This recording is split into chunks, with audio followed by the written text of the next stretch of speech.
Hello everyone. Previously I discussed on hepatitis A and B and now discuss on the hepatitis C. Firstly, introduction.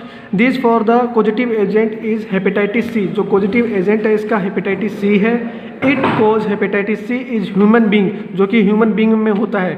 It is now the most common cause of post transfusion hepatitis in the developed country. जो hepatitis है transfusion मतलब कि एक तरह से बोल सकते हो जो ब्लड ट्रांसफ्यूजन करते हैं उसके थ्रू सबसे ज़्यादा होने वाला इसका हेपेटाइटिस सी का खतरा रहता है, जो कि डेवलप्ड कंट्री जैसे कि इंडिया उसके अंदर होने का खतरा सबसे ज़्यादा रहता है. स्ट्रक्चर की बात करते हैं.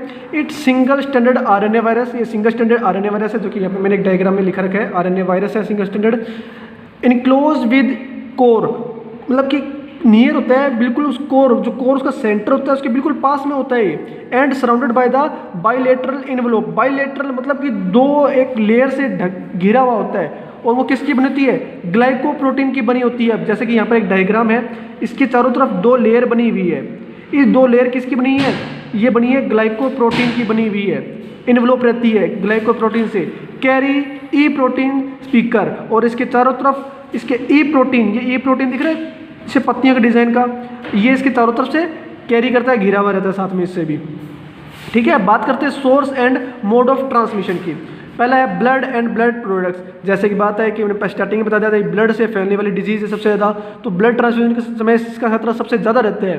तो infection is mainly transmitted by blood transfusion by contact with infected blood और ब्लड प्रोडक्ट्स.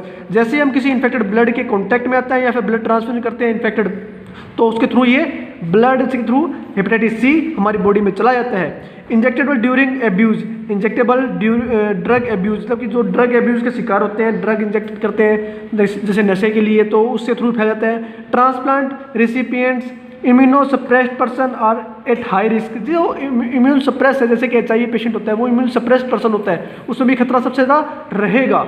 नेक्स्ट है sexual and vertical transmission. Sex के थ्रू और वर्टिकल ट्रांसमिशन के थ्रू फैलता है. सेक्सुअल मतलब जैसे कि हम बोल सकते हैं जब सेक्स करते हैं उसके थ्रू या इजीली ट्रांसफर होता है वन टू अनदर पर्सन. लेकिन ज़्यादातर क्या होता है कि उसके थ्रू ना होकर ये जो मदर से बेबी में जब डिलीवरी के टाइम में जो ब्लड ट्रांसफ्यूजन होता है उस समय सबसे ज़्यादा रिस्क रहता है हेपेटाइटिस सी होने का. तो sexual transmission is very less मतलब चांस है लेकिन बहुत कम. Vertical transmission from mother to foetus or babies में occur at the same time. मतलब देखने को मिलता है क्या कि मदर से फीटस के अंदर. नेक्स्ट बात करते हैं अपने पैथोजेनेसिस और क्लिनिकल सिग्निफिकेंस की. It chronic illness in which 50 to 80% patient progress chronic hepatitis. ठीक है. विद क्रायोसिस ऑफ लीवर मतलब कि जो उसमें लीवर इन्फेक्शन होने का खतरा सबसे ज़्यादा रहेगा. एंड हिपेटोसेलुलर कार्सिनोमा और जो लीवर कैंसर है उसका खतरा भी बढ़ जाएगा. इंक्यूबेशन पीरियड की बात करते हैं तो ये 15 से 16 दिन होता है. लैब डायग्नोसिस के लिए स्पेसिमेन कलेक्शन, जो स्पेसिमेन कलेक्ट करेंगे उसके डायग्नोसिस करेंगे और एक एलाइजा टेस्ट भी करवाते हैं. ट्रीटमेंट की बात करते हैं. ट्रीटमेंट में एक ही ड्रग है, रिबोवेरियोन नाम की एक मेडिसिन आती है जो कि इसके लिए ट्रीटमेंट के लिए दी जाती है. आज के लिए इतना ही.